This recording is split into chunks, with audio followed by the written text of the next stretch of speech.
Hello दोस्तों, study revision से मैं नीरज मिश्रा। दोस्तों, ज्योग्राफी में जो भी करंट अफेयर, ज्योग्राफी में भी दोस्तों करंट अफेयर आती रहती है, तो जो भी करंट अफेयर ज्योग्राफी से रिलेटेड रहेगा हम उसमें बात करते रहेंगे। आज हमने देखा है कि जो करंट अफेयर निकला है, आप समझ लीजिए हर एक परीक्षा के लिए करंट अफेयर इंपॉर्टेंट हो गया, क्योंकि जो आपके प्रधानमंत्री हैं उन्होंने दौरा किया है एक कर्नाटक में जो राष्ट्रीय उद्यान है बांदीपुर, क्या नाम है, बांदीपुर जो राष्ट्रीय उद्यान है उसका उन्होंने दौरा किया। और यह दौरा क्यों किया, किस पर्पस से किया, क्या इनका मोटिव था, इन सब पे हम बात करेंगे। और सबसे बड़ी बात है कि दोस्तों जो ये बांदीपुर का ये दौरा कर रहे हैं नरेंद्र मोदी जी, यह 1973 में एक कानून बना था, टाइगर रिजर्व के लिए 1973 में एक कानून बना था, और इस कानून को आज 50 साल पूरे हो गए। आज मतलब 2023 में 50 साल पूरे हो गए। इस 50 साल पूरे होने पर मोदी जी ने बांदीपुर, जो कहां पर स्थित है, कर्नाटक में स्थित है, यहां का दौरा किया और टाइगरों के बारे में जानकारी प्राप्त की। दोस्तों यहीं पर मुदुमलाई भी है। कौन है? मुदुमलाई, जो केरल में स्थित है। मुदुमलाई, क्या नाम है? मुदुमलाई। और यह जो मुदुमलाई है यह केरल में स्थित है, यह भी एक टाइगर रिजर्व है।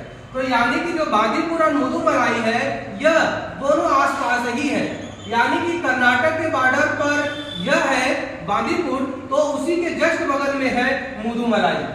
और इन दोनों को एक कॉरिडोर बनाया जा रहा है जिससे इनको कनेक्ट करने का प्रयास किया जा रहा है। और यह क्यों कनेक्ट किया जा रहा है कि जो टाइगरों के लिए भोजन उपलब्ध जो बांदीपुर में यदि कम पड़ जाए तो वह इन क्षेत्रों में भी अपने भोजन की तलाश में जा सकते हैं। इसलिए बांदीपुर को मुदुमलाई जो राष्ट्रीय उद्यान है इससे भी कनेक्ट किया जा रहा है। तो यह कहीं न कहीं मोदी जी यह दिखाने का प्रयास कर रहे हैं कि जो हमारे देश में टाइगरों की संख्या में कमी हो रही थी उनमें कहीं न कहीं से वृद्धि हो, इसलिए जगह जगह के राष्ट्रीय उद्यानों को एक दूसरे से कनेक्ट करने का प्रयास कर रहे हैं। दोस्तों यह करंट का बहुत ही अच्छा क्वेश्चन बना हुआ है, बन गया है। समझ लीजिए कि मोदी जी ने भी हाल ही में कहां का दौरा किया था, 50 साल पूरे होने पर कहां का दौरा किया था, तो बांदीपुर राष्ट्रीय उद्यान टाइगर रिजर्व का दौरा किया था। दोस्तों अभी हम लोग पीछे कुछ दिन पहले देखे थे 17 सितंबर 2022 को, इस दिन मोदी जी का जन्मदिन था।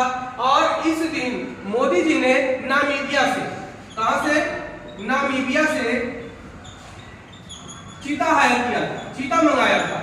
और इन्हें कहां पर छोड़ा था, तो इन्हें एमपी के पुणे में छोड़ा था। कहां पर? पुणे बोला जाता है या पुणे भी आप कह सकते हैं, पुणे में छोड़ा था।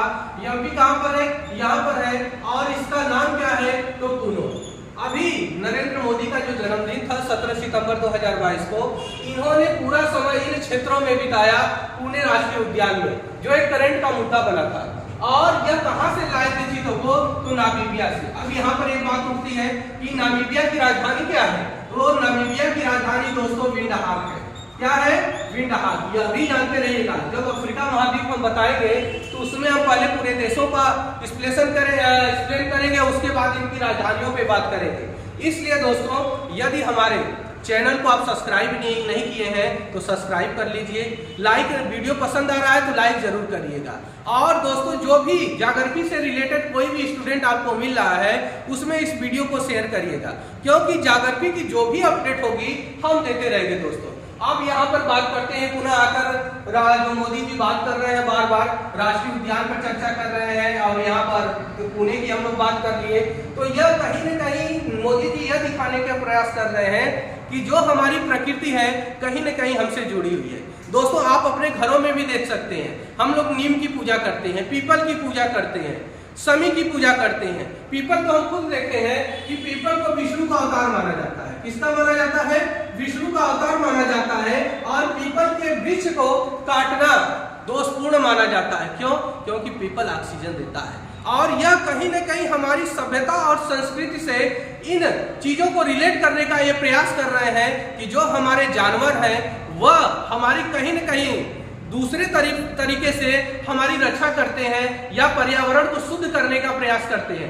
यहीं पर हम लोग देखते हैं, पहले हम लोग देखते थे जब स्कूल जाते थे तो चील थे। क्या थे? चील या गिद्ध थे,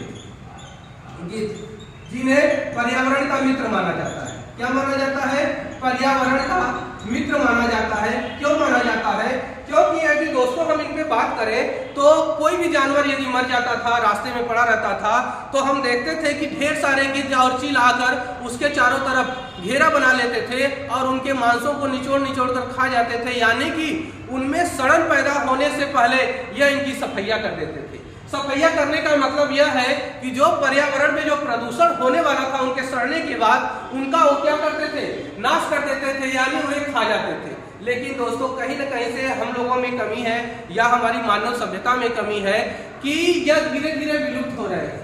चील और गिद्ध इस समाज से कभी कभी एक दो देखने को मिलते हैं तो मिलते हैं, नहीं तो हमको देखने को नहीं मिलते हैं। तो इसीलिए हमारे कहने का मतलब है कि जो मोदी जी दौड़ा कर रहे हैं, दौड़ा करना माने नहीं रखता, लेकिन यह माने रखता है कि किस प्रकार से इस पर्यावरण को हम लोग संरक्षित कर सके। वह दौड़ा कर रहे हैं तो कहीं न कहीं उनकी सोच जरूर है कि हम अपने पर्यावरण से जुटे रहें। इसीलिए देखेंगे कि जगह जगह पहले से ही आंदोलन चलते आए हैं। बिश्नोई आंदोलन जो राजस्थान में चला था, और चिपको आंदोलन जो उत्तराखंड में चला था, इफ्को आंदोलन जो कर्नाटक में चला था। इस प्रकार से कई आंदोलनों के माध्यम से भी हम अपने पर्यावरण को सुरक्षित करने का प्रयास करते चले आ रहे हैं। दोस्तों यदि हम बात करें वर्ल्ड लेवल पर, तो वर्ल्ड लेवल पे भी बहुत से सम्मेलन हुए। स्टॉकहोम सम्मेलन हुआ, फिर बात करें लंदन सम्मेलन हुआ, रियो डी जेनेरियो सम्मेलन हुआ। यह सारे सम्मेलन यह दर्शा रहे हैं कि यदि पर्यावरण सुरक्षित रहेगा दोस्तों, तभी हम सुरक्षित रहेंगे। इसलिए हमें पर्यावरण के साथ मिलजुल कर रहना चाहिए। अभी हाल ही में कोरोना आया था, जो लोग पर्यावरण के साथ थे वह ज्यादा से ज्यादा लोग सुरक्षित बचे रहे, लेकिन जो लोग एसी में रहते थे, चाहे ऐसे जगहों पर रहते थे जहां पर वो पर्यावरण से घुल मिल नहीं पाए थे, वह ज्यादा से ज्यादा उन लोगों का नुकसान हुआ। इसलिए बार बार यह चेतावनी दी जा रही है कि कहीं न कहीं से हमको अपने पर्यावरण को सुरक्षित रखना है। हम पर्यावरण के हर एक मुद्दे पे बात करेंगे। अभी हमको करंट का मुद्दा मिल गया था कि मोदी जी ने तो दौरा किया है, तो हम उस पर बात करने लगे हैं। अब यह क्वेश्चन करंट का है, पीसीएस में भी पूछ सकता है कोई, ये नहीं एग्जाम अभी वीडियो का आने वाला है उसमें भी पूछ सकता है कि मोदी जी ने अभी हाल ही में 50वीं वर्षगांठ पर जो कानून बने थे टाइगर रिजर्व के 50वीं वर्षगांठ पर कहाँ का दौरा किया था, तो यह दौरा किए थे बांदीपुर। कहाँ पर? बांदीपुर। यह बांदीपुर कहाँ पर है? राष्ट्रीय उद्यान या टाइगर रिजर्व, तो यह कर्नाटक में है। फिर उन्होंने मुदुमलाई की यात्रा की, और यह मुदुमलाई भी इन्हीं के बॉर्डर पर ही है। मुदुमलाई यहाँ पर भी इन्होंने यात्रा की। तो इन दोनों स्थानों को जानते रहिएगा, बांदीपुर और मुदुमलाई। दोस्तों इसी तरह की अपडेट जो आती रहेगी, हम उसको पर्यावरण से संबंधित चाहे जो भी जागृति से संबंधित अपडेट आपको हमको मिलेगी, हम आपको अपने YouTube चैनल पर अपलोड करते रहेंगे।